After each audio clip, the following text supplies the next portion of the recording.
J'ai remplacé le lubrifiant de mon mari infidèle par de la colle, et les pompiers ont dû les séparer.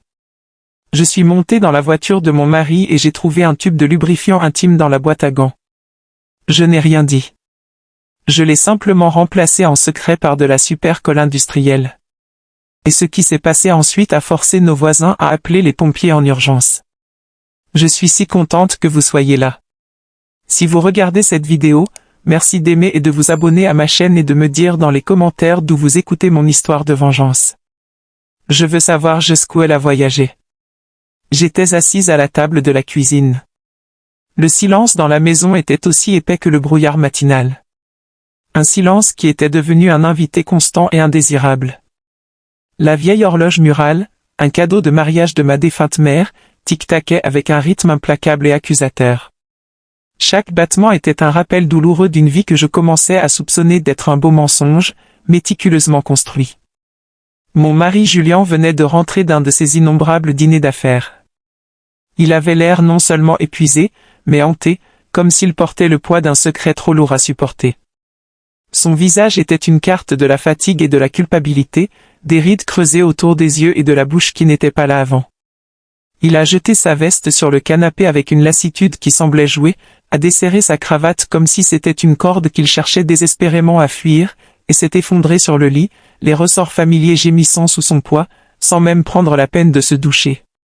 L'odeur fin de son parfum cher flottait dans l'air, mais elle était mêlée à un nouveau parfum étranger, un parfum floral sucré qui ressemblait à une intrusion, à une confession éhontée d'une vie que je ne savais pas qu'il menait. Quelques minutes plus tard, le ronronnement doux de ses ronflements remplissait la maison, un son qui m'apportait autrefois du réconfort, mais qui maintenant semblait être une berceuse moqueuse. Une berceuse pour une imbécile. Je me suis levé, me déplaçant avec la grâce silencieuse et experte d'une épouse de 40 ans, et j'ai commencé à ranger le désordre qu'il avait laissé dans le salon, sa veste, son portefeuille, son téléphone portable, son vieux ordinateur portable. L'écran du téléphone était toujours allumé, un nouvel email brillant comme un sinistre présage. J'ai froncé les sourcils. Julien n'utilisait jamais les emails. Il disait toujours, « Juliette, toutes ces technologies sont trop compliquées. Je préfère simplement passer un coup de fil. » Mais maintenant, un email. Il était là, bien en évidence. Un fantôme numérique d'une vie que je ne lui connaissais pas poussée par une curiosité morbide qui semblait à la fois mauvaise et nécessaire, je l'ai ouvert. Le message était court, une simple poignée de mots qui allait briser mon monde. « Tu étais incroyable ce soir, papa. » Il était suivi d'un cœur rouge, un symbole d'affection qui transperça mon propre cœur d'une douleur froide et aiguë. Je me suis figé, comme si on m'avait giflé. Le monde numérique, un miroir cruel reflétant une vérité que j'avais trop peur de voir. Papa. Le mot a résonné dans mon esprit. Qui l'appelait ainsi? Et sur un ton si intime et affectueux? J'ai fait glisser l'écran vers le bas, mon pouce tremblant, cherchant d'autres indices. Mais il n'y avait rien. Juste une adresse email étrange, un mélange de caractères sans signification qui n'offrait aucune réponse, seulement plus de questions. Un frisson m'a parcouru, non pas de froid, mais d'une peur profonde, viscérale. C'était comme un vent froid entrant par une fissure dans la porte de ma vie, révélant une chambre secrète dont je n'avais jamais soupçonné l'existence. J'ai jeté un coup d'œil à la chambre et j'ai vu Julien se retourner avec un ronflement saccadé, son visage immobile et paisible, un contraste frappant et exaspérant avec la tempête qui faisait rage en moi. Mon cœur battait comme celui d'un voleur, un battement frénétique et coupable. J'ai rapidement remis le téléphone en place, les mains si tremblantes que je l'ai presque laissé tomber. J'ai continué à nettoyer, mes mouvements devenant mécaniques, robotiques. J'ai ramassé ses vêtements sales pour les porter à la buanderie. En vérifiant les poches de son pantalon, j'ai senti un morceau de papier plié, net et neuf. C'était un reçu d'un steakhouse chic de San Antonio daté de ce soir même. J'ai froncé les sourcils. San Antonio? Il m'avait dit qu'il rencontrait ses associés à Dallas. Un petit rire amer m'a échappé. Julien détestait conduire jusqu'à Dallas. San Antonio, en revanche, était l'endroit où vivait sa mère avant son décès. Il en avait de bons souvenirs, un fait qu'il m'avait souvent rappelé. Mais avec qui avait-il dîné à San Antonio alors qu'il me mentait en disant être à Dallas? Le reçu montrait un dîner pour deux, une bouteille de Cabernet Sauvignon cher, un vin qu'il m'avait offert pour notre 10e anniversaire, un vin que je n'avais jamais oublié, et des plats principaux de filet et de pâtes. J'ai essayé de me souvenir de la dernière fois où Julien m'avait emmené dans un endroit comme ça. Peut-être il y a 10 ans, quand j'ai ouvert ma première boulangerie. C'était un souvenir gravé dans ma mémoire. La lumière des bougies vacillantes, son sourire fier, la façon dont il avait porté un toast à mon succès. Maintenant, ce souvenir était un mensonge, une photographie fanée dans un album de tromperie. J'ai sorti mon propre téléphone, avec une détermination silencieuse, j'ai pris une photo du reçu et de l'email. Je ne voulais pas y croire, mais l'intuition d'une femme, l'intuition d'une épouse de 40 ans, est une connaissance profonde et primale. Quelque chose se passait, et je devais découvrir quoi. Mes mains tremblaient, pas seulement de colère, mais d'une angoisse existentielle profonde. J'avais l'impression d'être au bord d'une falaise, sur le point d'assister à l'effondrement spectaculaire de toute ma vie. Je suis allé au garage. Le vieux SUV de Julien était encore chaud, l'air épais de l'odeur de l'essence et de ce fiant parfum sucré de ses vêtements. J'ai ouvert la porte, une petite angoisse froide serrant mon estomac. J'ai allumé ma lampe torche et vérifié chaque coin du siège du conducteur. Rien d'inhabituel, juste de la monnaie et une bouteille d'eau vide. Mais en atteignant la boîte à gants du côté passager, mes doigts ont frôlé quelque chose de plastique et de glissant. Je l'ai sorti et mon cœur a presque arrêté de battre. Un tube de lubrifiant intime usagé avec des résidus séchés sur le bouchon, une preuve accablante et tangible. Je suis resté là, dans le garage sombre, à le regarder comme s'il s'agissait d'un sale secret, une manifestation tangible de mes pires craintes. Julien et moi n'avions pas été intimes depuis des années. Il disait toujours qu'il était fatigué, que l'âge avait sapé son désir. Alors, à quoi servait ce lubrifiant? La question a résonné dans mon esprit, chaque syllabe un coup de marteau sur ma réalité fragile. Je me sentais paralysé, mais je suis resté lucide, un instinct de survie prenant le dessus. Je l'ai remis exactement où je l'avais trouvé. J'ai essuyé mes mains avec une serviette en papier, les frottant jusqu'à en être irrité, comme si je craignais que la trahison laisse une marque indélébile sur ma peau. J'ai continué à chercher, cette fois plus soigneusement, plus méthodiquement. Sous la banquette arrière, j'ai trouvé des serviettes en papier froissé imprégnées d'un parfum floral sucré qui n'était pas celui d'un homme et qui n'était pas mon doux parfum familier à la rose. L'odeur était étrangère, provocante, un cri vulgaire et fort d'infidélité dans le sanctuaire tranquille de notre garage. J'ai pris des photos de tout, le lubrifiant, les serviettes, comme si je pouvais capturer l'odeur dans une image. J'ai fermé la voiture et suis rentré à l'intérieur, le poids des preuves s'abattant sur moi, plus lourd que n'importe quel sac de farine que j'avais jamais porté. Je me suis assise à la table de la cuisine, les mains tremblant de façon incontrôlable alors que je reprenais le téléphone de Julien. À ce stade, j'étais presque certaine qu'il me trompait. J'ai vérifié ses messages, mais il n'y avait que des conversations de travail, froides et sèches, comme un paysage désertique. Sa boîte de réception était vide, sauf pour cet email étrange. J'ai vérifié les dossiers d'envoi et de brouillon. Rien. Tout était trop propre, trop parfait, suspectement, comme s'il avait effacé toute trace de sa tromperie. Un maître du mensonge, ai-je pensé amèrement. Ma rage était maintenant une pierre froide et dure dans ma poitrine, et une nouvelle émotion, plus dangereuse, commençait à s'agiter en moi, un désir de vérité, un besoin d'exposer le mensonge, quel qu'en soit le prix. Le lendemain matin, alors que le soleil se levait à peine et qu'une lumière douce filtrait à travers les rideaux de la fenêtre, j'étais déjà réveillé, un fantôme dans ma propre maison. L'image du lubrifiant, du reçu de restaurant et de cet email tournait sans cesse dans ma tête, un carrousel venimeux de doutes. Je me tenais dans la cuisine, les mains occupées, mais l'esprit en proie à un tourbillon frénétique. J'ai préparé un petit déjeuner simple, 2 œufs au plat, du toast et une tasse de café noir fort que Julien aimait. Je n'avais presque pas dormi de la nuit. Julien est descendu, l'air fatigué, les cheveux en désordre, les yeux encore bouffis. Il s'est assis à table, a attrapé sa tasse de café, en a bu une gorgée et l'a reposée à moitié pleine.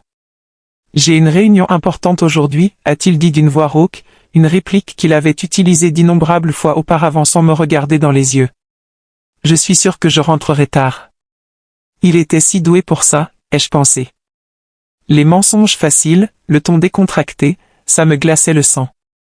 J'ai hoché la tête avec un sourire forcé, alors que tout ce que je voulais faire, c'était crier, où est la réunion? Avec qui? Encore à San Antonio? Mais je me suis retenu, ma rage un feu silencieux, et j'ai simplement répondu, d'accord, fais attention. Il s'est levé, m'a donné une petite tape sur l'épaule, un geste qui ressemblait plus à une réflexion après coup qu'à un signe d'affection, et est parti. La porte s'est refermée, laissant la cuisine dans le silence, et moi avec une suspicion qui se transformait en une certitude monstrueuse. J'ai débarrassé la table et lavé la vaisselle une par une, le rythme de la tâche, une petite encre dans la tempête de mes émotions. Je ne pouvais pas rester assise là à inventer des théories. J'avais besoin de la vérité, de preuves solides. J'ai pris mon téléphone et j'ai cherché le numéro de Madame Miller, une amie d'il y a des années qui m'avait beaucoup aidé quand j'ai ouvert la boulangerie. Elle m'avait un jour parlé d'un bon détective privé spécialisé dans les affaires d'infidélité. Juliette, si jamais tu en as besoin, je peux te donner le numéro de Thomas, avait-elle dit. Il est très discret et fiable. Je n'avais jamais pensé que j'aurais besoin de l'appeler, mais maintenant je n'avais pas d'autre choix.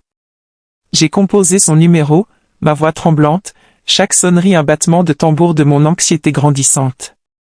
Allô, Madame Miller. Pouvez-vous m'aider à entrer en contact avec Thomas? J'ai besoin de lui. Elle est restée silencieuse quelques secondes, une pause qui en disait long avant de répondre. Juliette, qu'est-ce qui se passe? Julien a fait quelque chose? J'ai soupiré, ne voulant pas entrer dans les détails au téléphone, ma fierté meurtrie et à vif. J'ai juste besoin de savoir la vérité. Pouvez-vous m'aider? Madame Miller, une femme de peu de mots mais d'une intuition profonde, a accepté immédiatement, et juste une heure plus tard, j'ai reçu un message de Thomas me demandant de le rencontrer à midi dans un petit café du centre-ville. Madame Roberts, ne vous inquiétez pas. Je vais vous aider, a-t-il écrit. Le message était court, mais il suffisait à me soulager un peu. Une bouée de sauvetage dans une mer de tromperie. À midi, je suis allé au café, un petit endroit avec des tables en bois usé et l'arôme du café torréfié remplissant l'air, un parfum qui me réconfortait habituellement, mais qui maintenant me semblait étrangement étranger. J'ai choisi un coin isolé où personne ne me remarquerait, une ombre dans une pièce pleine de lumière. Thomas est entré, un homme d'âge moyen, petit et trapu, avec une simple chemise bleu clair et des yeux philosophiques qui semblaient tout lire, voire au-delà des apparences.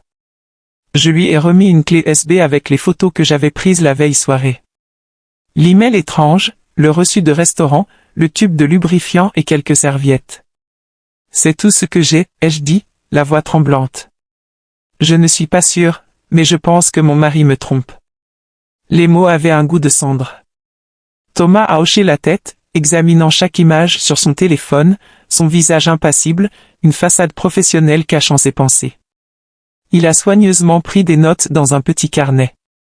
Madame Roberts, je comprends. Je vais commencer à suivre Monsieur Roberts cet après-midi. Ne vous inquiétez pas, je vous tiendrai au courant dès que possible. Je l'ai regardé, essayant de retenir les larmes qui me brûlaient les yeux. Merci, ai-je dit doucement. Je veux juste savoir la vérité, quelle qu'elle soit. Thomas a hoché la tête avec un regard compatissant, une lueur de compréhension dans les yeux. Je ferai de mon mieux. Rentrez chez vous et ne faites rien pour éveiller les soupçons. Je suis parti du café et j'ai marché dans la foule. Mais je ressentais une solitude que je n'avais jamais connue auparavant. 40 ans de mariage, une vie construite sur une fondation de confiance qui s'effondrait maintenant sous mes pieds. J'avais accordé toute ma confiance à Julien. J'avais toujours cru qu'il était un homme de famille, quelqu'un qui serait avec moi dans toutes les difficultés. Il était mon roc, mon ancre. Et maintenant, je vois embaucher un étranger pour suivre mon propre mari. L'ironie était une pilule amère à avaler. J'avais l'impression d'être dans un mauvais film, un personnage dans un drame pour lequel je n'avais jamais auditionné. Cette nuit-là, alors que j'étais assise dans la boulangerie, le parfum familier de la levure et de la farine, une présence apaisante constante, en train de vérifier les factures de livraison, mon téléphone a vibré. Un message de Monsieur Thomas. Je l'ai ouvert, le cœur battant à tout rompre, le sang bourdonnant dans mes oreilles. C'était une photo de Julien dans la chemise bleu clair qu'il portait souvent, entrant dans un restaurant chic, tenant la main d'une femme. J'ai zoomé sur l'image, et mon cœur s'est arrêté. C'était Alison, ma belle-fille. Elle portait une robe noire moulante avec un maquillage prononcé, un rouge à lèvres intense, et les cheveux détachés. Ils n'avaient pas l'air d'un beau-père et d'une belle-fille, mais d'un couple en rendez-vous galant. Leurs corps étaient tournés l'un vers l'autre, un secret partagé entre eux. Je me suis affaissé sur ma chaise, la main tremblante en tenant le téléphone. Alison, comment était-ce possible? Lors des réunions de famille, elle et Julien agissaient toujours de manière distante, se parlant à peine. Je réalisais maintenant que c'était une performance magistrale, une danse soigneusement chorégraphiée de tromperie. Monsieur Thomas a envoyé plus de photos. Sur l'une, ils étaient assis dans un coin isolé, la table décorée de bougies et de fleurs. Alison se penchait vers lui, souriante, et Julien levait son verre vers le sien avec un regard étrangement tendre. J'ai vu la photo et j'ai senti une douleur écrasante dans ma poitrine. En 40 ans, je ne l'avais jamais regardé moi comme ça, même pas quand nous étions jeunes. Quand j'étais cette fille de San Diego aux cheveux longs et au sourire radieux, il me regardait ainsi, un regard d'adoration authentique, d'un amour que je croyais m'être destiné. Maintenant, c'était le sien. Au milieu de la nuit, une vidéo est arrivée de Monsieur Thomas. J'ai mis mes écouteurs, une tentative désespérée de garder le secret contenu, et j'ai appuyé sur lecture. Mes mains tremblaient tellement que j'ai failli laisser tomber le téléphone. Dans la vidéo, Alison se penchait près de l'oreille de Julien, lui chuchotant quelque chose qui le faisait rire aux éclats, un son qui m'était étranger. Sa voix semblait douce, ses yeux scintillaient sous les lumières du restaurant. Puis ils se sont levés et sont partis, et Julien, toujours le gentleman, lui a ouvert la portière de la voiture comme si elle était une dame et qu'il était son amant. J'ai rejoué la vidéo encore et encore, une torture auto-infligée. Chaque fois, c'était comme un nouveau coup de poignard dans le cœur. Alison, ma belle-fille, que j'avais traitée comme ma propre fille, à qui j'avais appris à faire le flan traditionnel de notre famille, et Julien, l'homme à qui j'avais donné toute ma vie, avec qui j'avais bâti une famille. Que faisait-il dans mon dos? Dans le dos de Daniel? Les questions étaient une vague déferlante, menaçant de me submerger. J'ai sauvegardé toutes les photos et la vidéo sur une clé USB, notant chaque détail, date, heure, lieu, même le nom du restaurant. Mes mains fonctionnaient machinalement, mais mon esprit était en chaos. Je ne voulais pas y croire. Je ne pouvais pas croire que Julien et Alison étaient capables de quelque chose d'aussi bas, d'aussi cruel. Mais les preuves étaient là, sous mes yeux, indéniables, une montagne de preuves. Je suis resté dans la boulangerie parmi les plateaux de pâtisserie sucrée qui sentaient si bon, mais j'avais l'impression que mon monde s'effondrait. Je me souvenais des premiers jours de l'entreprise, quand Julien m'aidait à porter les sacs de farine, quand nous rions ensemble dans cette petite cuisine, nos rêves aussi grands que le ciel. Maintenant, tout cela semblait un lointain souvenir, un beau mensonge que j'avais vécu trop longtemps. Le lendemain matin, j'étais dans la petite cuisine de la boulangerie, tenant une liste de commandes pour un grand hôtel du centre-ville. L'odeur de la farine et de la vanille, qui m'apportait toujours la paix, semblait vide ce jour-là, un réconfort creux. Dès que j'ai fini de signer le bon de livraison, mon téléphone a vibré dans la poche de mon tablier. J'ai essuyé mes mains et mon cœur s'est serré quand j'ai vu que c'était un message du détective. Juste une courte phrase. Madame Roberts, je vous envoie plus de preuves. J'ai pris une profonde inspiration, essayant de rester calme, mais mes mains tremblaient en ouvrant le message. Une série de photos est apparue à l'écran. La première montrait Julien dans sa chemise grise habituelle, quittant un cabinet d'avocat près de la place principale. À ses côtés se trouvait Alison dans une robe de bureau beige, les cheveux en queue de cheval haute, et d'énormes lunettes de soleil sombres qui cachaient presque son visage. Une tentative pathétique d'anonymat. Ils marchaient très près l'un de l'autre, pas comme des beaux-parents, mais comme un couple.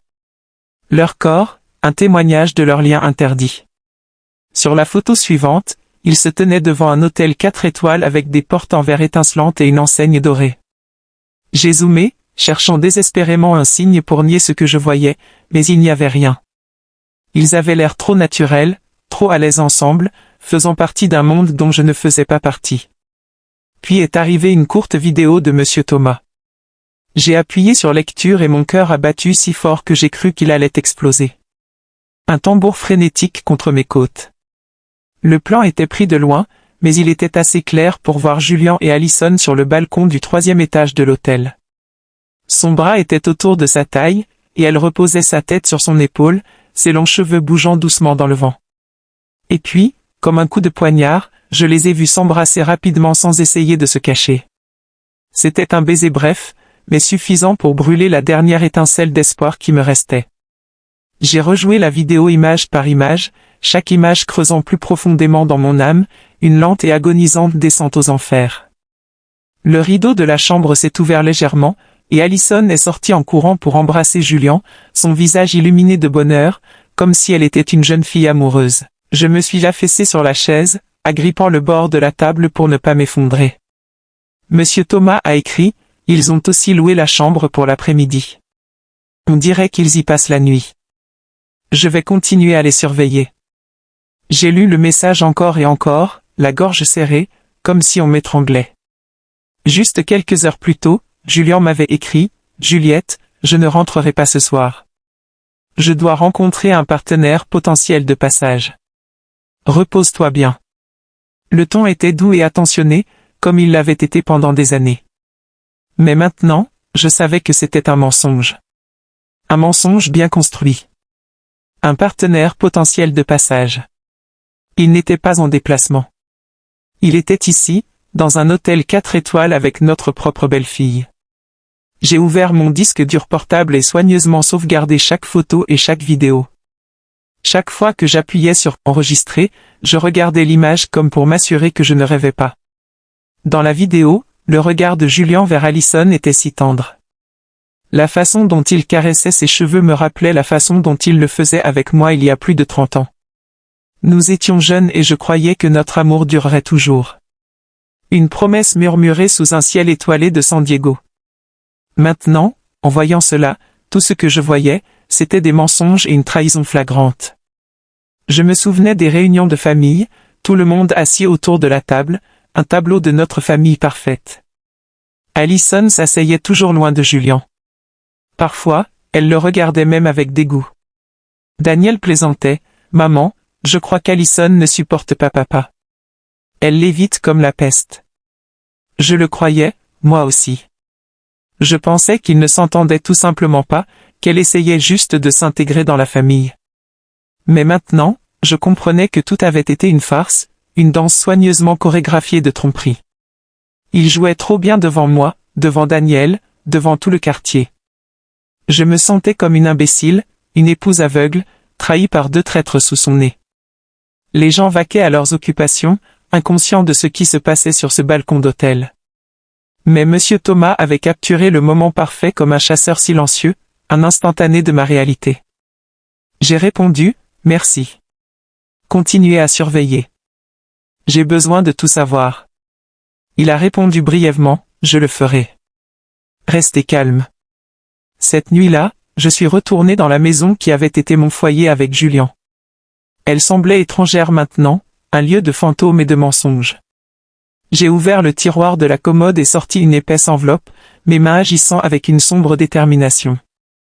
J'ai imprimé toutes les preuves, les photos de Julian et Allison quittant le cabinet d'avocat, les photos d'eux entrant dans l'hôtel, les photos d'eux sur le balcon, et chaque image de la vidéo. Je les ai soigneusement arrangées, scellé l'enveloppe et les caché au fond du tiroir sous de vieilles photos de famille. J'ai regardé une photo de nous 4, Julian, Allison, Daniel et moi, à l'anniversaire de Daniel il y a quelques années. Allison souriait, serrant Daniel contre elle, tandis que Julian se tenait à côté de moi avec son bras sur mon épaule, l'air fier. Maintenant, en la regardant, tout ce que je voulais, c'était la déchirer en morceaux, arracher l'image de leur visage souriant de ma vie. Le lendemain matin, juste avant l'aube, j'ai entendu la porte d'entrée s'ouvrir lentement. Julian est entré en titubant, sentant l'alcool. Le partenaire était trop difficile, Juliette, s'est-il plaint d'une voix rauque, les yeux rouges comme s'il avait veillé toute la nuit. J'ai dû beaucoup boire. Je suis mort de fatigue. J'étais dans la cuisine avec un verre d'eau à la main, le regardant jouer la comédie tout en ayant l'impression qu'il enfonçait le couteau dans la plaie. Repose-toi, ai-je répondu calmement comme toujours, la voix exercée d'une épouse. Tu dois aller travailler demain. Il a hoché la tête, m'a donné une tape sur l'épaule comme si de rien n'était, et s'est traîné jusqu'à la chambre. Quelques minutes plus tard, il ronflait paisiblement, comme s'il ne m'avait jamais trompé, comme s'il n'était jamais allé à l'hôtel avec notre propre belle-fille. Quand j'ai été sûr que Julien dormait, mon téléphone a vibré. C'était un appel du détective, Monsieur Thomas. Sa voix était basse, presque un chuchotement, comme s'il craignait que quelqu'un ne l'entende. Madame Roberts, j'ai enregistré leur conversation dans le parking de l'hôtel. J'ai utilisé un équipement spécial. Ils ne s'en sont même pas rendus compte. Je vous l'envoie maintenant. Mon cœur battait fort, mais j'ai simplement répondu, merci, Thomas. Envoyez-moi le fichier. Quelques minutes plus tard, un fichier audio est apparu dans mes messages. J'ai mis mes écouteurs, me suis assise à table et j'ai appuyé sur lecture. La première chose que j'ai entendue fut la voix d'Alison, froide et ambitieuse, la voix d'une étrangère. Papa, dépêche-toi avec ce faux contrat. Je veux avoir toute cette chaîne de magasins. Je veux que cette vieille sorcière quitte la maison. J'ai senti un coup dans la poitrine et j'ai serré le téléphone plus fort. Puis vint la voix de Julien, grave et confiante. Ne t'inquiète pas pour ces papiers. Juliette ne sait rien. Laisse-moi faire. Elle me fait trop confiance. C'était comme un couteau qui se tordait dans mon cœur. Il ne me trompait pas seulement. Il planifiait de prendre tout ce que j'avais construit. La chaîne de boulangerie.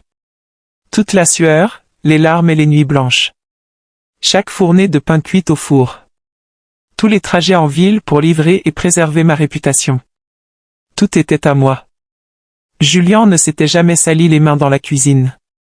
Il n'avait jamais travaillé au comptoir ou signé de contrat avec des hôtels. Et maintenant, lui et Alison voulaient tout prendre. Me mettre à la porte de la maison que j'avais faite chez moi. J'ai failli craquer, mais j'ai gardé mon sang-froid pour copier l'audio sur la clé USB où je gardais les autres preuves. J'ai soigneusement noté l'heure et le lieu, comme pour me maintenir stable au milieu de la tempête. Le lendemain matin, alors que je préparais du café à la boulangerie, mon téléphone a de nouveau vibré. Thomas a envoyé un autre lot de nouvelles photos prises avec un téléobjectif. On y voyait Julien et Alison à l'intérieur de sa voiture avec une pile épaisse de papier devant eux. Alison avait un stylo rouge et marquait le document avec attention. Julien, à côté d'elle, hochait la tête et souriait comme s'il était pleinement d'accord. Thomas a écrit « J'ai surpris quelque chose. Il semble qu'il veuille utiliser un contact au bureau du notaire pour effectuer le transfert. Je vais enquêter davantage. » J'ai zoomé sur la photo. Je pouvais voir les lettres sur le papier, même si je ne pouvais pas les lire. Mais je savais que ce n'étaient pas des papiers de travail normaux. Il planifiait de voler tout ce pour quoi j'avais travaillé, étape par étape. Je suis restée assise là, parmi les plateaux de pâtisserie sucrée qui sentaient si bon. Mais j'avais l'impression que mon monde entier s'effondrait. J'ai rouvert le fichier audio, mis mes écouteurs et écouté chaque phrase, chaque mot qu'il disait. Cette misérable vieille femme. C'est comme ça qu'Alison m'appelait. Je me souvenais des jours où elle venait juste de rejoindre la famille. Quand je lui avais appris à faire du riz, quand je l'avais serrée dans mes bras comme une fille, je pensais qu'elle faisait partie de la famille, qu'elle serait la femme qui, avec Daniel, construirait un avenir. Et Julien, l'homme que j'avais aimé depuis que j'étais une jeune fille à San Diego, qui avait juré qu'il serait avec moi jusqu'à la fin. Ils avaient fait de moi une plaisanterie, une imbécile qui croyait encore en l'amour et la famille. Une cliente régulière est entrée, Madame Peterson, qui achetait toujours des pâtisseries pour ses petits-enfants. Juliette, ta boulangerie est pleine ces temps-ci. Ta chaîne de magasins s'agrandit. Je suis si fière de toi, a-t-elle dit, la voix chaude. J'ai forcé un sourire et répondu. Merci. Je fais de mon mieux. Mais à l'intérieur, j'étais en pièces. Je me demandais ce qu'elle penserait si elle connaissait la vérité. Me verrait-elle comme une femme forte, ou juste comme une imbécile trahie par son mari et sa belle-fille? J'ai emballé les pâtisseries de Madame Peterson, lui ai dit au revoir à la porte, et me suis affalé sur ma chaise, les mains sur la tête. Je voulais pleurer, mais aucune larme n'est venue. Au lieu de cela, Une rage silencieuse brûlait en moi comme le feu dans un four, prête à s'enflammer à tout moment. Ce soir-là, au dîner, j'étais assise en face de Julien dans la petite cuisine sous la lumière jaune qui donnait à son visage une lueur étrange et déformée. Il mangeait et parlait d'une voix monocorde, comme si rien n'allait mal, comme si le monde n'était pas sur le point de s'écrouler pour lui. « Juliette, je dois signer des papiers d'affaires importants cette semaine. Peut-être devrais-tu les regarder. Ils sont compliqués. » J'ai pris un morceau de pain et j'ai fait semblant d'en mordre, mais dans ma tête, je ne pouvais entendre que la voix d'Alison sur l'enregistrement. « Papa, dépêche-toi de signer les faux contrats. » Je savais qu'il testait le terrain. Il voulait m'entraîner dans son sale plan. Je lui ai souri sèchement, un semblant d'épouse trop fatiguée pour discuter, et j'ai répondu « Oui, je les regarderai plus tard. Je suis fatigué maintenant. » Il a hoché la tête, a bu une gorgée de vin, me regardant comme si de rien n'était. Mais je savais que derrière ce sourire se cachait un homme prêt à prendre tout ce que j'avais construit. Un prédateur attendant le bon moment pour frapper. Julien a pris quelques verres de vin de plus. Son visage est devenu rouge, et il a commencé à bredouiller au sujet d'un client difficile qu'il avait vu ce jour-là. J'ai hoché la tête comme si j'écoutais, mais à l'intérieur, je voulais crier « Tu me prends pour une idiote ?» Quand il s'est levé, en titubant, et est allé à la chambre, j'ai débarrassé la table, chacun de mes mouvements lents, contenant la colère qui bouillonnait en moi, il s'est jeté sur le lit, ronflant bruyamment, et a laissé ses clés de voiture sur la table de chevet, luisant sous la faible lumière, un appel de sirène pour ma vengeance. Je les ai regardés, le cœur battant dans ma poitrine. C'était ma chance, mon moment. Je suis entré dans la chambre lentement, en prenant soin de ne faire aucun bruit. Chaque pas semblait être un pas entre la douleur et la résolution. Entre le passé et un nouvel avenir inconnu. J'ai attrapé les clés, les ai serrées fort et suis allé directement au garage. La nuit était calme, silencieuse, comme si le monde retenait son souffle. Tout ce que j'entendais, c'étaient les criquets dehors, leur chant une bande-son à ma fureur silencieuse. J'ai allumé la lampe torche de mon téléphone. La faible lumière éclairait le vieux SUV de Julien, un complice silencieux de sa trahison. J'ai ouvert la porte. L'odeur d'essence était toujours là, mêlée à un étrange parfum sucré. J'ai ouvert la boîte à gants entre les sièges, et il était là, le tube de lubrifiant avec un bouchon desserré et des résidus séchés sur le bord, un monument à leur infidélité. Je l'ai tenu dans ma main, comme si je tenais un sale secret. Il était clair qu'il l'avait utilisé à nouveau, comme une confirmation que Julien et Alison jouaient toujours à leur jeu secret, leur petite danse malsaine. J'ai apporté le tube de lubrifiant à la cuisine, l'ai posé sur le comptoir et me suis lavé les mains avec du savon au citron. Je les ai frottés vigoureusement comme pour effacer toute trace de la trahison que je venais de toucher. L'odeur fraîche n'apaisait pas ma colère, mais elle m'aidait à rester concentré. J'ai ouvert le tiroir à outils et sorti un tube de super colle industrielle transparente, du même genre que j'avais utilisé une fois pour réparer une chaise à la boulangerie. C'était un outil de mon métier, maintenant une arme de ma vengeance.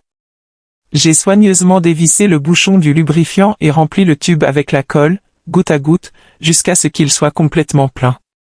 J'ai essuyé l'embout, les secoué doucement pour mélanger et en ai testé un peu. Cela sortait doucement, tout comme le lubrifiant original. À première vue, personne ne remarquerait la différence. J'ai souri faiblement, bien qu'un ouragan fasse rage en moi. Ce n'était pas un jeu. C'était la première étape pour obtenir justice. J'ai remis le tube dans la boîte à gants, ajusté le tapis de sol et le siège comme ils étaient, comme si personne n'avait touché à rien avant de fermer la voiture. J'ai ouvert le coffre pour vérifier. Il n'y avait que des sacs froissés, une bouteille d'eau vide et un préservatif non utilisé dans un coin. Mon cœur a fait un bond, mais je n'étais plus surprise. J'ai pris des photos avec mon téléphone, les ajoutant à la collection grandissante de preuves. Chaque image était une pièce de plus, un rappel que je ne pouvais pas laisser Julien et Alison s'en tirer avec leurs mensonges. De retour dans la maison, j'ai remis les clés à leur place à côté du réveil de Julien. J'ai pris un vieux livre et me suis assise sur le canapé du salon, faisant semblant de lire. La faible lumière tombait sur les pages, mais je ne pouvais pas lire un mot. Ma tête tournait. Je pensais à Daniel, mon fils, qui croyait vivre heureux avec Alison sans connaître la vérité. Comment pouvais-je lui dire que sa femme et son propre père nous trahissaient? Je pensais à la chaîne de boulangerie, aux 40 ans de travail et de nuits blanches, à toutes les disputes avec Julien pour défendre mon rêve. Il ne l'avait jamais vraiment compris, mais je croyais qu'il me soutenait. Maintenant, je savais qu'il attendait juste le bon moment pour tout prendre. 1 heure plus tard, Julien s'est réveillé et est arrivé en titubant dans la cuisine pour avoir de l'eau. Il a vu les clés sur le comptoir et n'a suspecté rien. « Tu ne dors toujours pas, Juliette ?» a-t-il demandé, somnole. J'ai souri et répondu, « Non, je lis juste un peu. » « Finis ton eau et retourne te coucher. » Il a hoché la tête, a bu et est retourné à la chambre, ronflant immédiatement. Je l'ai regardé comme s'il était un étranger. Cet homme, qui avait autrefois promis d'être avec moi jusqu'à la fin, planifiait maintenant de détruire ce que j'aimais le plus. Mais il ne savait pas que j'avais déjà commencé ma contre-attaque. À l'aube, je me suis levé. La lumière du soleil entrait timidement par la fenêtre de la boulangerie. J'étais dans ma cuisine habituelle, pétrissant la pâte, préparant des flans et des pâtisseries sucrées pour une grosse commande d'hôtel. J'ai pressé la pâte de toutes mes forces, canalisant ma rage dans chaque mouvement. Quand je suis rentré à la maison pour le petit déjeuner, j'ai fait un effort pour garder un visage calme. Julien était déjà levé avec une tasse de café noir à la main.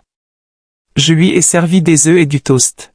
« Julien, ai-je dit calmement, je dois me rendre à Nashville demain pour signer un contrat avec un nouveau partenaire. Je suis sûr que je rentrerai tard. Peux-tu t'occuper du dîner ?» Je l'ai observé du coin de l'œil. Il a levé les yeux, surpris, mais dans ses yeux, quelque chose brillait qui n'était pas de l'inquiétude. C'était du soulagement. « Un gros contrat ?» a-t-il demandé, prenant ma main avec une tendresse feinte. « Ne t'inquiète pas, vas-y. Je m'en occupe. » Mais cette étincelle dans ses yeux, cette légère courbe de ses lèvres, comme si un poids lui était enlevé, m'a transpercé la poitrine. Il voulait que je parte, et je savais exactement pourquoi. J'ai souri et hoché la tête. « Merci. Je t'appellerai si je rentre tard. » Il a repris une gorgée de café. Puis il s'est levé en disant qu'il devait se rendre tôt au bureau. En partant, j'ai vu qu'il avait laissé son téléphone sur la table et que l'écran s'était allumé avec un appel manqué. Le nom qui apparaissait était « AT ». J'ai froncé les sourcils. Mon cœur a battu plus fort. Alison Thomas. J'étais sûr que c'était elle. Avant que je puisse toucher le téléphone, Julien est revenu, l'a attrapé à la hâte et a éteint l'écran devant moi. Je l'avais oublié, a-t-il marmonné avec un sourire forcé. Et il était parti. Je suis resté là à regarder la porte se fermer, comme si on m'avait giflé. Il ne se donnait même plus la peine de le cacher. Ce jour-là, j'ai travaillé comme une machine, livrant du pain, signant des factures, souriant aux clients. Mais mon esprit n'était concentré que sur Julien et Alison. Je ne pouvais pas les laisser continuer leur comédie dans mon dos et celui de Daniel. J'avais besoin de plus de preuves, d'entendre de leur propre bouche ce qu'ils disaient quand ils pensaient que personne n'écoutait. Cette nuit-là, j'ai fait semblant d'être fatigué. Je suis allé me coucher tôt et j'ai dit à Julien, « Je dois me lever tôt demain pour attraper le bus, alors je vais dormir. » Il a hoché la tête, m'a donné une tape sur l'épaule. « Repose-toi, Juliette. Fais attention à ton voyage demain. » Je me suis allongé et j'ai fermé les yeux, mais j'ai aiguisé mon ouïe, attentive à chaque son dans la maison.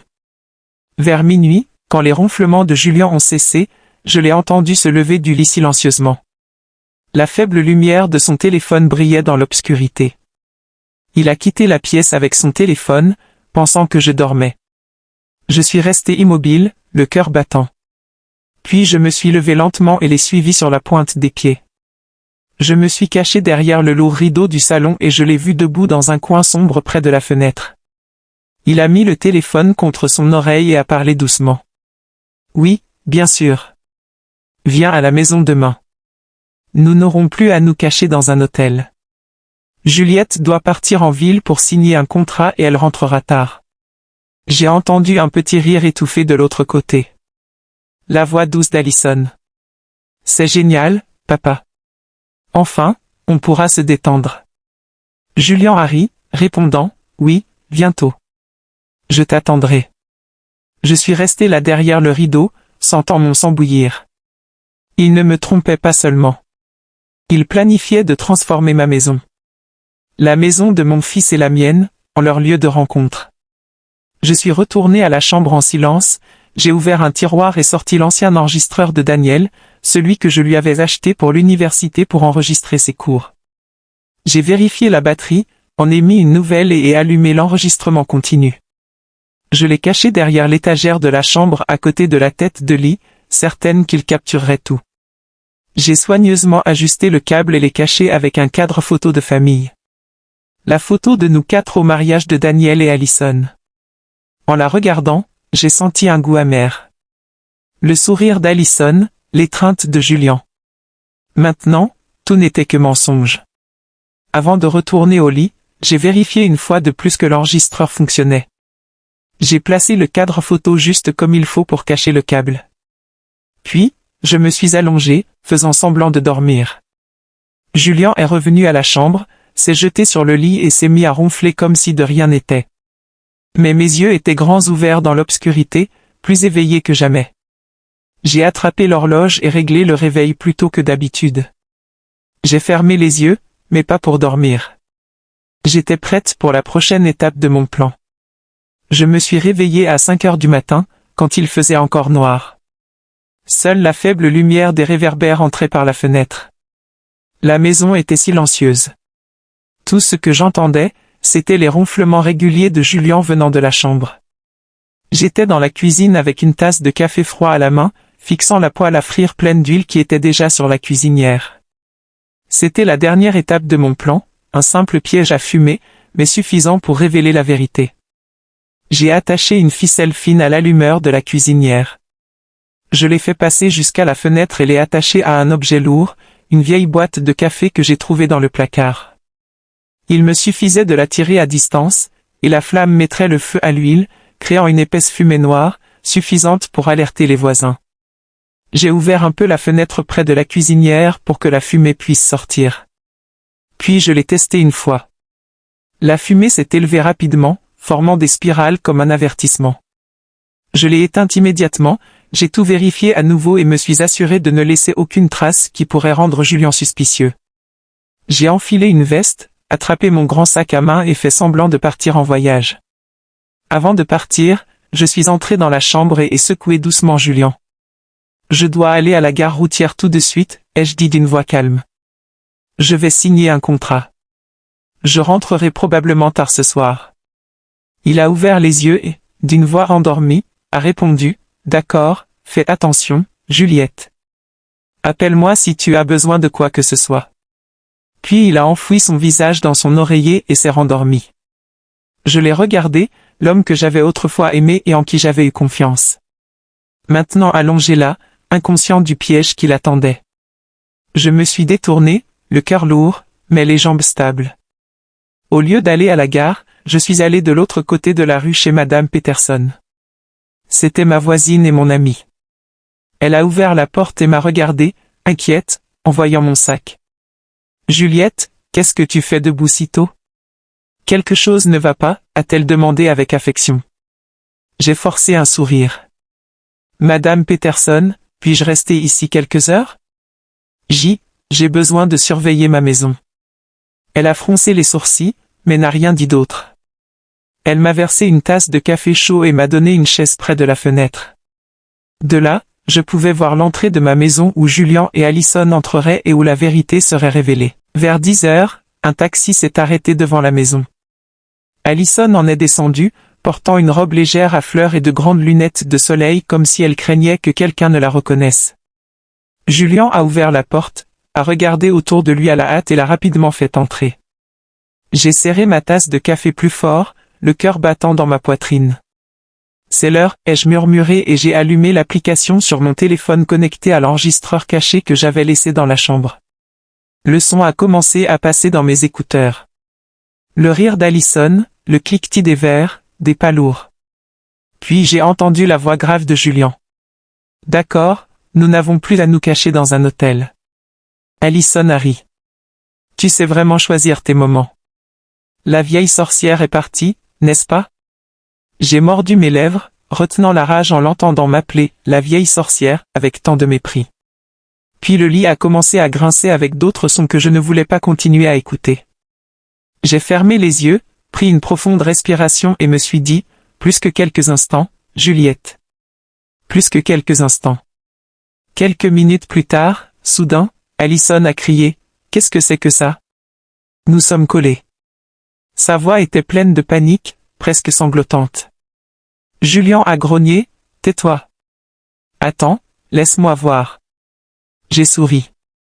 J'ai à peine touché mon téléphone et activé le piège à fumée à distance. La ficelle a tiré fort. La cuisinière s'est allumée. La poêle à frire pleine d'huile a pris feu. La fumée noire s'est échappée de la fenêtre de la cuisine en épaisse volute, se répandant à l'extérieur comme un signal d'alarme. Madame Peterson a halté. Elle a regardé par la fenêtre. « Juliette, ta maison est en feu. » J'ai fait semblant d'avoir peur, mais à l'intérieur, je me sentais étrangement calme. Les voisins ont commencé à sortir dans leur jardin, criant « La maison de Juliette est en feu. » Appelez les pompiers. Un homme à proximité, Monsieur Miller, a rapidement sorti son téléphone et a appelé les pompiers de la ville. Je suis resté là, serrant ma tasse de café, les yeux fixés sur ma maison. Tout se déroulait selon le plan. Dans mes écouteurs, la voix d'Allison semblait de plus en plus désespérée. « Julian, fais quelque chose. » « Je ne peux pas bouger. » La voix de Julian a grondé. « Ne crie pas. » J'essaie. Mais je savais qu'il ne pouvait rien faire. La super colle industrielle que j'avais échangée faisait déjà son effet, les laissant coincés à leur moment le plus humiliant.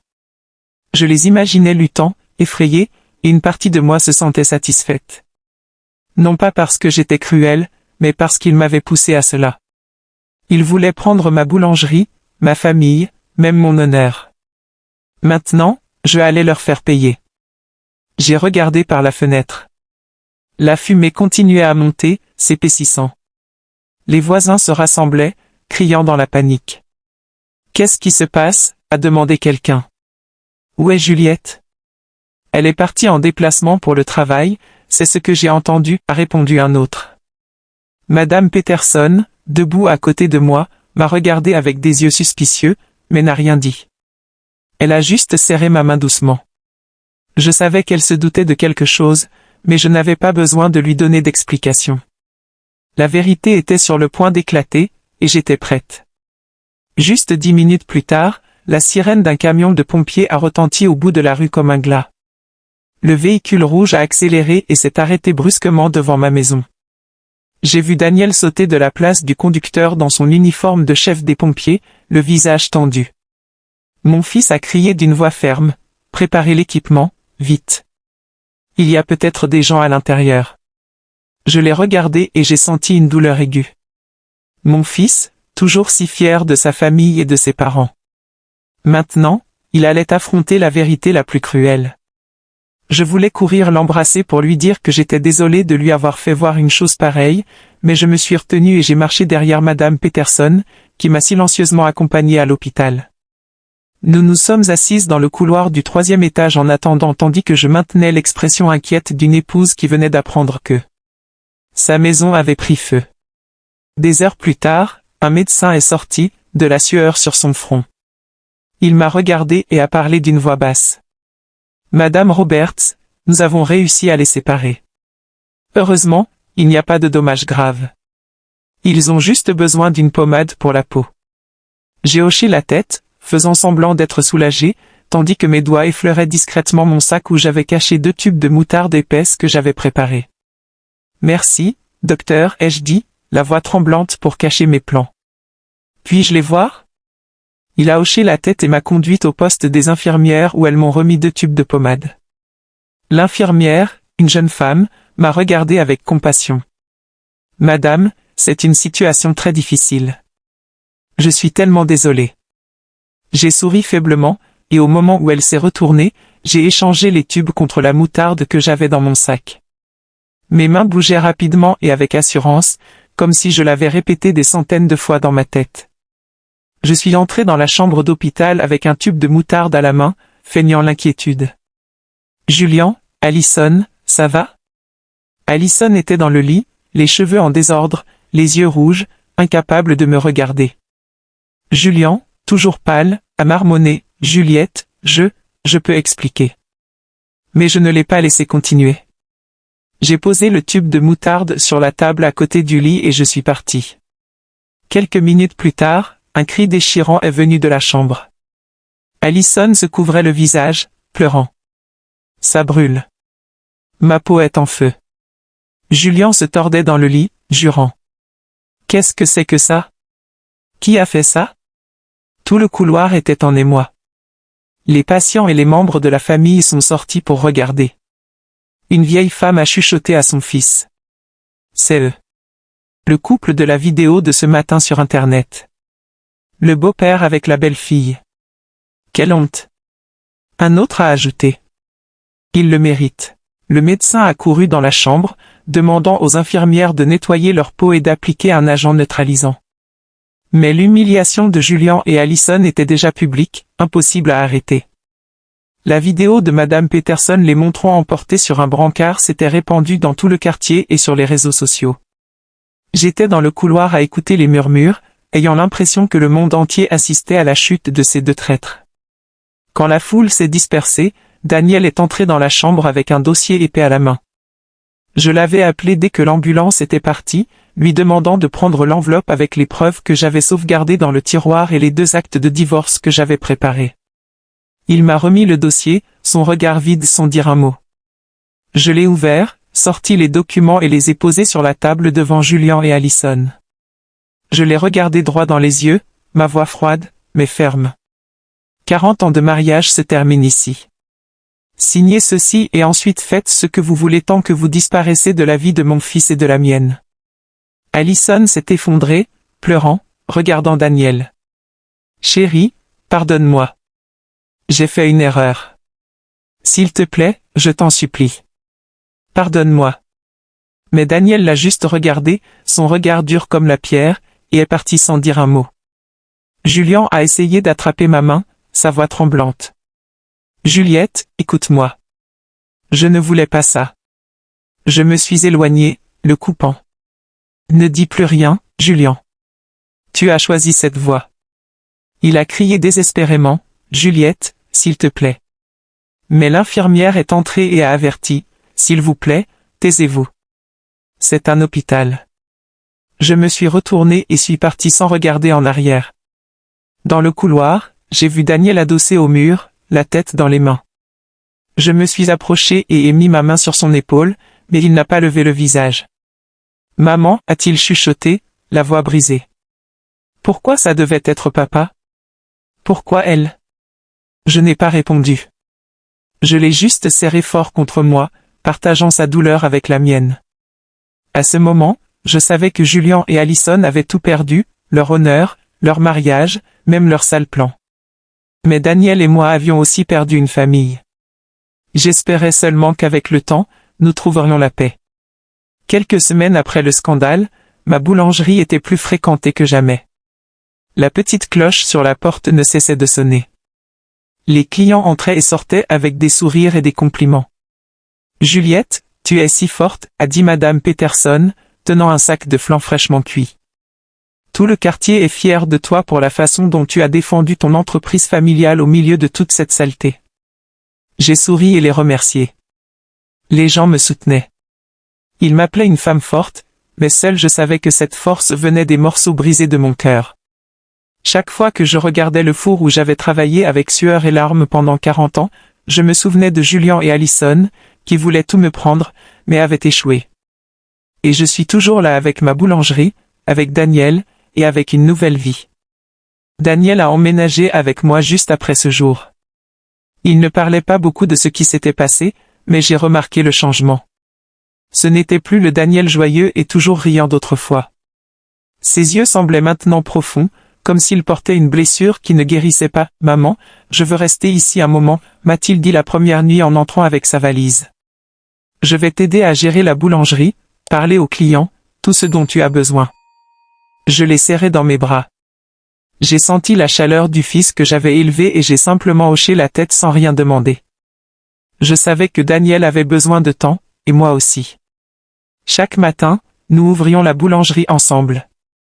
Je préparais le four et arrangeais les plateaux, et Daniel vérifiait les factures et appelait les hôtels et restaurants. Maman, le grand hôtel veut augmenter sa commande de pâtisserie sucrée pour la semaine prochaine, m'a-t-il appelé depuis la caisse, sa voix calme, mais sans sa luminosité habituelle. D'accord, ai-je répondu. Confirme la commande. Je préparerai plus de pâtes.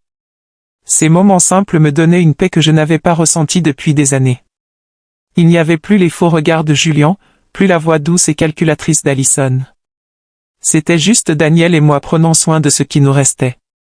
Les dîners n'étaient plus que pour nous deux maintenant. Nous nous asseyions face à face dans la petite cuisine, mangeant des repas simples. Parfois du riz avec des haricots et du poulet, parfois juste du pain avec du café. « Maman, peux-tu me faire du flan ce week-end » m'a-t-il demandé un soir avec un faible sourire, le premier que je voyais depuis le scandale. « D'accord, ai-je répondu, soulagé, mais tu dois m'aider à remuer le caramel. » Il a hoché la tête. Et à ce moment, j'ai senti que nous nous rétablissions lentement mais sûrement. J'ai commencé à prendre du temps pour moi, quelque chose que je ne faisais presque jamais en 40 ans. J'ai rejoint un club de cuisine au centre communautaire où des femmes de mon âge partageaient des recettes et racontaient leurs histoires. « Juliette, tu fais le meilleur flan du quartier », m'a dit une femme en riant quand j'ai apporté un plateau. J'ai répondu en souriant. C'est une petite astuce que j'ai apprise à San Diego. J'ai aussi commencé à aller à l'église le week-end. Je m'asseyais en silence avec la lumière des vitraux sur mon visage et je priais, pas pour Julian ou Alison, mais pour Daniel, pour moi-même, afin que nous trouvions la force d'avancer. Parfois, je me promenais avec Madame Peterson sur la place de la ville, l'écoutant parler des potins du quartier. « Tu sais Juliette, disait-elle, les yeux brillants. Tout le monde parle encore de Julian et Alison, mais ils disent que c'est toi qui as gagné. » Je souriais simplement sans répondre. J'ai gagné, peut-être. Mais le prix était d'avoir perdu toute ma famille. Daniel aussi a commencé à changer. Il est devenu moins silencieux et a commencé à me parler de son travail de pompier. Nous avons éteint un incendie au marché hier, m'a-t-il dit un soir pendant que nous dînions. C'était vraiment dangereux, maman. Mais heureusement, personne n'a été blessé. Je l'écoutais, le cœur rempli de fierté. S'il te plaît, fais attention, ai-je dit, la voix tremblante. Tu es tout ce qui me reste. Daniel m'a regardé avec tendresse. Ne t'inquiète pas, maman. Je ne te laisserai jamais seule. Ces mots étaient comme un médicament. Ils me redonnaient la foi que même si j'avais perdu tant de choses, j'avais encore mon fils qui serait toujours avec moi. Un après-midi, alors que la boulangerie était pleine de clients, je me suis assise à la caisse, regardant le mouvement dans la rue. La cloche de la porte n'arrêtait pas de sonner. L'odeur du pain sucré remplissait l'air. J'ai regardé les plateaux de flan et de pâtisserie et j'ai pensé à tout le parcours. J'avais construit cette boulangerie de mes propres mains.